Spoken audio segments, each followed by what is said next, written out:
I was gone for a while, but that's because I was actually working at PlayStation for a short period, which was super cool, and I can't wait to talk more about that in another video. But during those few months, I was obviously still getting those beautiful trophies. Now, I didn't have as much time as I used to, so I had to make sure I was getting trophies I really wanted and spend my time wisely. And what better way to do that than by getting trophies I had never gotten in the first place. For example, DLC trophies or from games that I had never got around to platinuming. It's something fun to go back to, and also, yes, because I had seen some of those comments.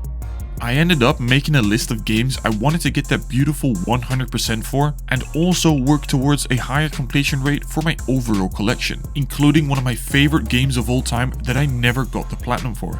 But before we get to that, let's start with the first one, Rainbow Six Siege. Six Siege was a game that I played quite a bit of across its PS4 and PC versions. But since I started the PS5 version, popping a lot of those trophies in one go, I needed to platinum it once and for all. Yes!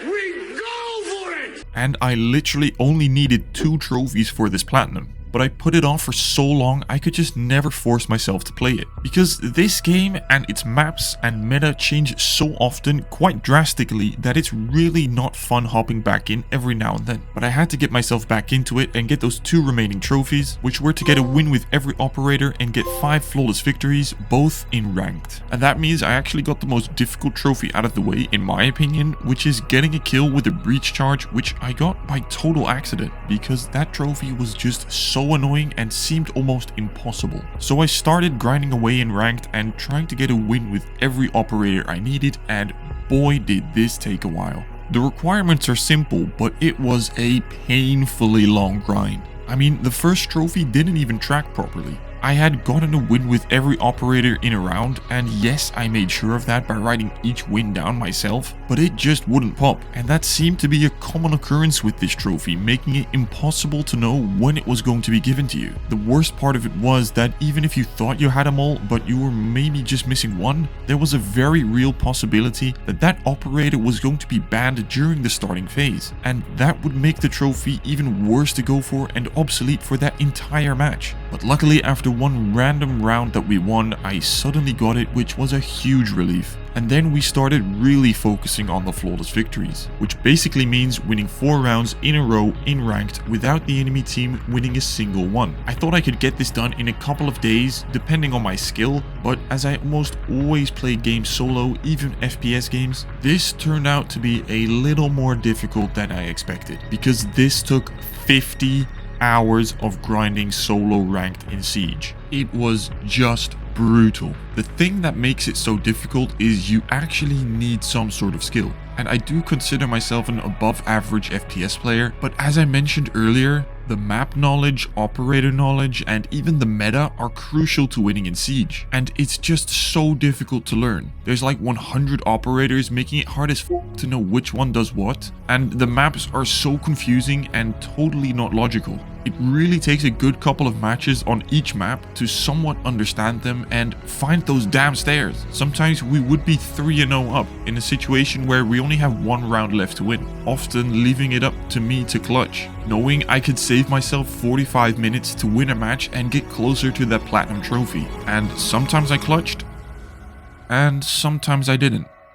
I got to 4 out of 5 wins at a somewhat decent pace, but with just 1 match left to win and the stakes higher than ever, this one took so long. The same things kept happening over and over and over again. And then I got to a match where we were 3-0 up with just 1 round win away from getting this platinum trophy. I had been in this situation so many times before without any luck at the end, and so I inevitably threw. My heart sank. Another 45 minutes wasted, and when the odds got even lower in the round, I was just hopeless. I was prepared to go back to the menu and search for another game, but because I was on cams and with a little bit of luck of my beautiful random teammates, somehow they clutch up. Unbelievable scenes, and I just couldn't believe it. It took so long and I finally made it. The 6 Siege Platinum was mine. This Platinum is almost inevitable if you're playing Siege normally as your main game, but grinding it specifically for a Platinum trophy was just depressing. The game was fun to play and I could see myself improving, but like seriously, if you're just chasing one damn trophy for a platinum in these multiplayer games, it can get so frustrating. Anyway, time to move on to something much easier and fun, Spider-Man Remastered. Spider-Man Remastered was an interesting one. It wasn't technically part of my backlog because I had played the original way back, but since I wanted to replay the original Spider-Man before Spider-Man 2 came out, I just had to replay it in the best way possible. So when I replayed it for the first time, I uploaded my save, got all of the trophies in one go, but I wanted to replay just the DLC again because that's what I was missing. But I also had a New Game Plus because that's another trophy. So I blasted my way through the story to get caught up again, and this time actually loving it so much more than when I initially played it, because this time I had actually watched all the Spider-Man movies, so I knew what was going on. Spider-Man was the game that got me back into trophy hunting, and for many, probably even some of you watching, this was their first ever platinum, which makes a lot of sense. It's just really fun and easy to go for this platinum trophy. And after grinding the story for a couple of days on Ultimate Difficulty New Game Plus, it wasn't really that difficult in all honesty, which was a nice surprise. So I could move on to the 3 DLC packs. There was really only just one standout character for me in the DLC, which was Black Cat for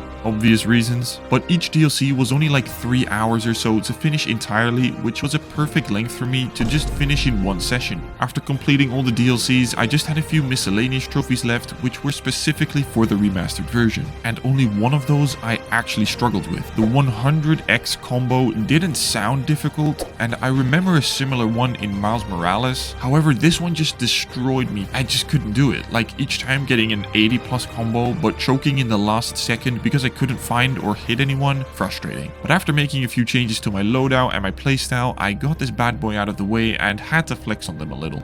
But that meant I got every trophy in Marvel Spider-Man Remastered, which set me up perfectly for Spider-Man 2 and clear up some of my trophy backlog. Next up on the list, fast-paced trophy hunting in Ghostrunner. Ghostrunner is easily one of my favorite games that is just so much fun to play.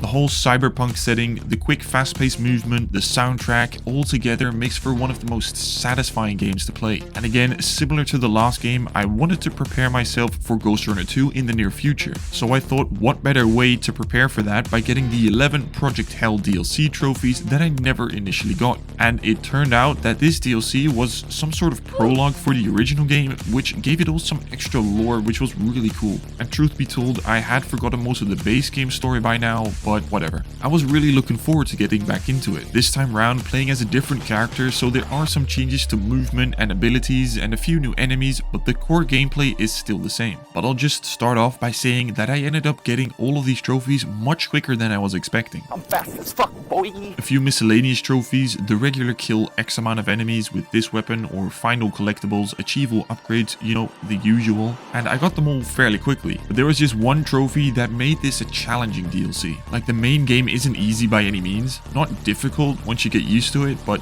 difficult enough to pose a challenge as you can die really quickly. The one trophy I'm talking about is called A grade. It required me to finish an entire 8-minute level without dying, which again, the requirement sounds simple, and it really is, but it just turned out to be quite the challenge. Luckily, the new abilities allowed me to sometimes take more than one hit, and thankfully that was a good thing, because when I thought I had eliminated all of the enemies in the last part of the level, there was still one turret waiting to end all of my happiness. But because of that one savior hit, I managed to beat the level without dying and get all of the DLC trophies for Ghostrunner, giving me that beautiful 100%, which allowed me to move on to the next game, which is Rocket League. Rocket League was another one of those games that I had played hundreds of hours of, but not gotten every trophy for. And again, apart from one trophy, getting all of these trophies was so much easier than I initially thought. Like, holy shit. I was expecting it to take a handful of days, but when first attempting some of these trophies, I got the majority of them in about an hour.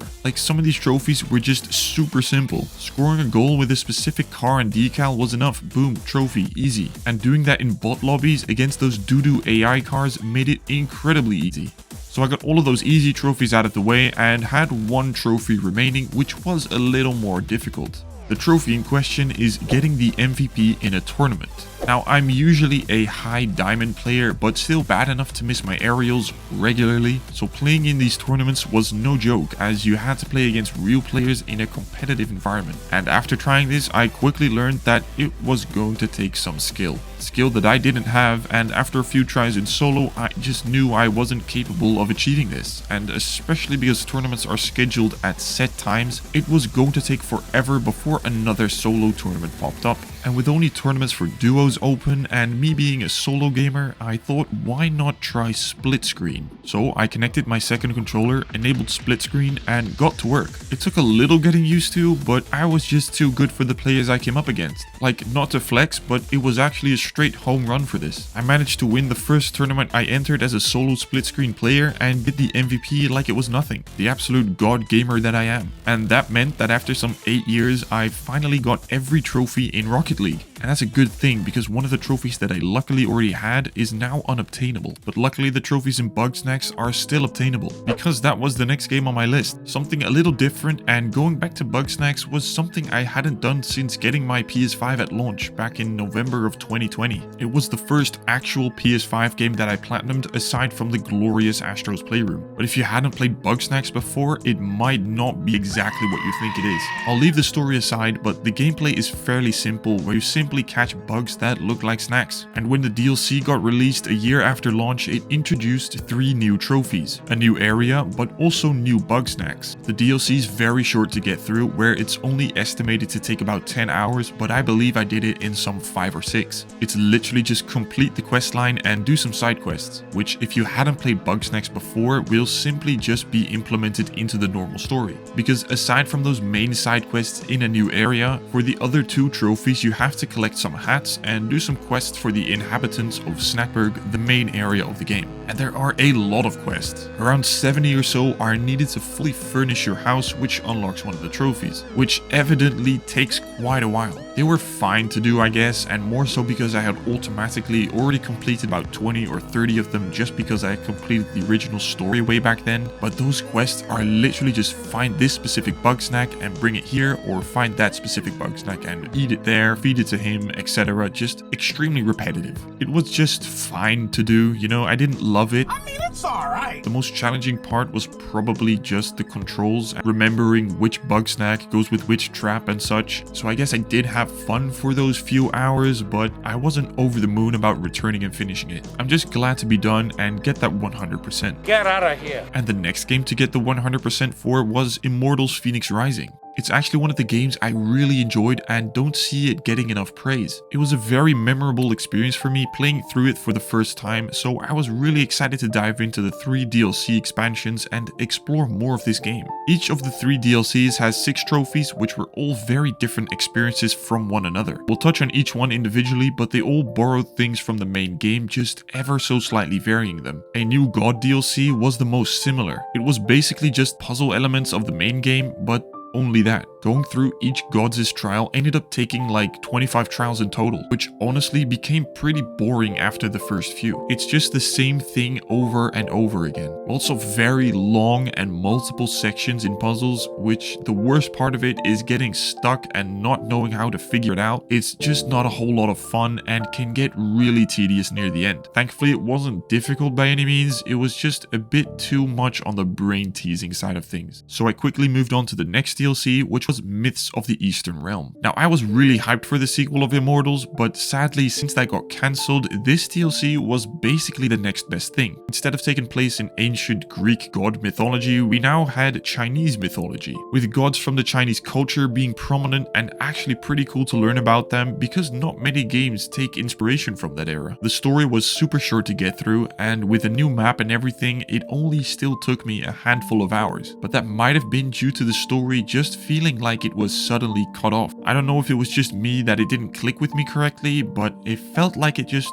abruptly ended. Luckily I got through that because what felt like a different game in the same IP, I moved on to the last DLC, The Lost Gods. And this was just entirely a different game. Instead of the normal camera angle and third-person action-adventure style, we were now a top-down game. And sadly, that didn't make for a great experience. In all honesty, it just plainly sucked. There's not really a way to go around it because the camera angle was was gone, the abilities and everything else as well. It really was just a completely different game. It was a little bit of a grind to get through the story and upgrades because some of those shards were such a pain to find sometimes, but after some 8 hours in this DLC, I got the last trophy in the entire game. I was a little disappointed with the DLC as my expectations were just so high from loving the original game, but oh well, at least I got the trophies. I had 2 more games high up on my list that I wanted to complete, and especially because the last 2 didn't exactly reach my fun level that I wanted, I needed a game that I knew 100% definitely would get me excited again, and that being The Last of Us 2. Coincidentally, I got this exactly at the time the remaster got announced, but I knew that if I was going to wait for that version to drop, I would never return back to the original. So I readied myself up to get the 2 DLC trophies that I needed, which was complete the game on permadeath and on grounded mode. I won't lie, I was too scared to do this on grounded permadeath in one go, but I loved the game enough to go for 2 separate playthroughs. One to relive the story again and play through it normally, and the second one on grounded but skipping a lot of the cutscenes and unnecessary areas. So the first playthrough was amazing, and once again I enjoyed every minute of it.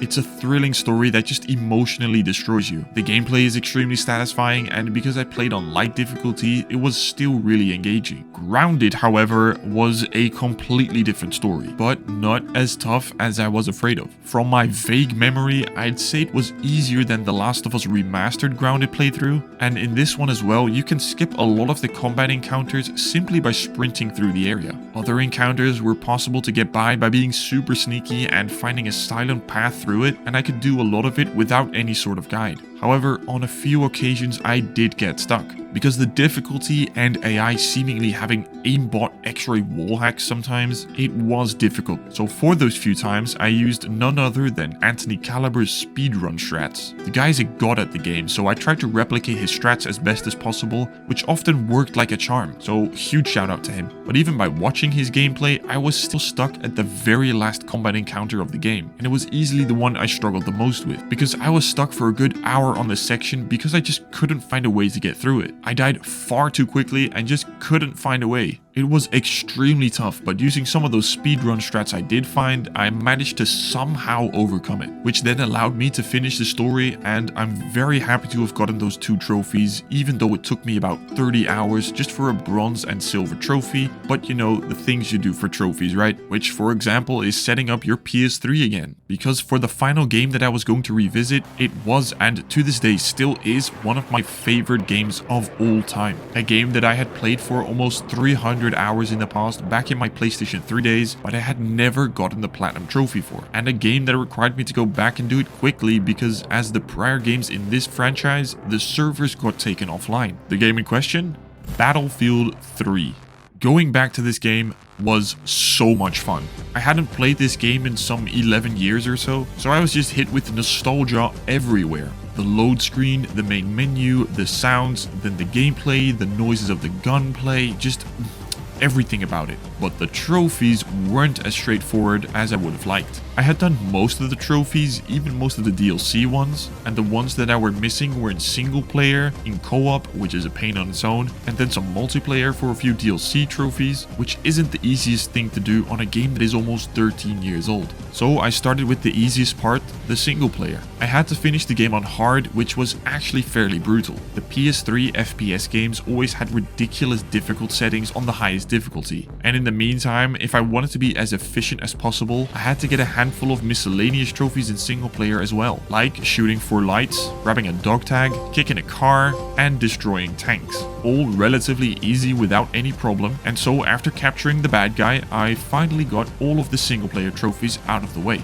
But before going for those co-op trophies, I went and tried a few of those multiplayer trophies. I was missing just 1 for the platinum, but another 4 if I wanted to get the DLC and 100% completion. Getting that 1 trophy I needed for the platinum was pretty easy though. I loaded up into a game and got a few kills with a weapon that I had never used in the past, and after 10 kills, bang, trophy. The other DLC trophies, not so much. because this game is on its last legs and there aren't too many people playing, let alone on some of the paid DLC maps. So before even being able to attempt these trophies, I first had to find a server running the right map and game mode, and then I needed at least 4 players before being able to start the round. I mean, I'm completely down to pay for a server for a day, but I needed the people first, which really meant that there was no other option than to boost these. So I set up a session on PSN profiles hoping for some people to join, but as with those things and relying on random strangers across the world, that simply wasn't going to happen. So we'll come back to that in just a minute, but let's get those co-op trophies out of the way and make sure that we at least pop the platinum trophy. There are only 6 missions to complete on the highest difficulty, and again a few miscellaneous trophies to do as well. But as the name co-op suggests, that means cooperation, or in other words, I still needed another player to work on these trophies with.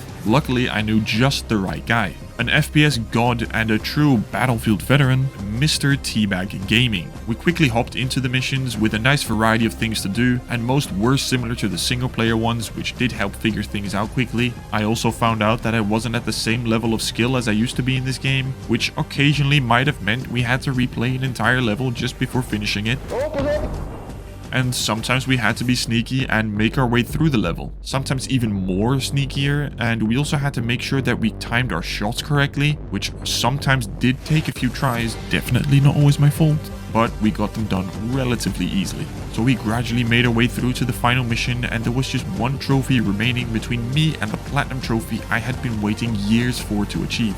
Blasting our way through the enemies, killing all of those in our way, only sometimes dying, but we won't talk about that. And then after suddenly being held hostage by this not so nice guy, I needed my boy Teabag to come and save the day for me to pop that Battlefield 3 platinum trophy. My most sought after platinum trophy waiting in my backlog was now part of my collection. Let's go. I was so incredibly relieved to have finally got it, like you have no clue. But my completion mindset wasn't finished just yet, because yes, I now have the platinum trophy, but I was still missing 4 DLC trophies waiting for me to get that 100% completion. Because yes, my completion rate is now much higher and the amount of unearned trophies was down, which was great, but in my mind, those 4 trophies would be hanging over my head if I didn't get them. However, with life catching up to me quickly and so many other games I still wanted to play or even revisit as well, I had to take the smart and adult-like decision to just leave it for now. Trophies aren't everything, and there are games that I really want to experience as well, so maybe I'll revisit this again sometime soon, but for now I was going to leave it as is. And that's it. See ya.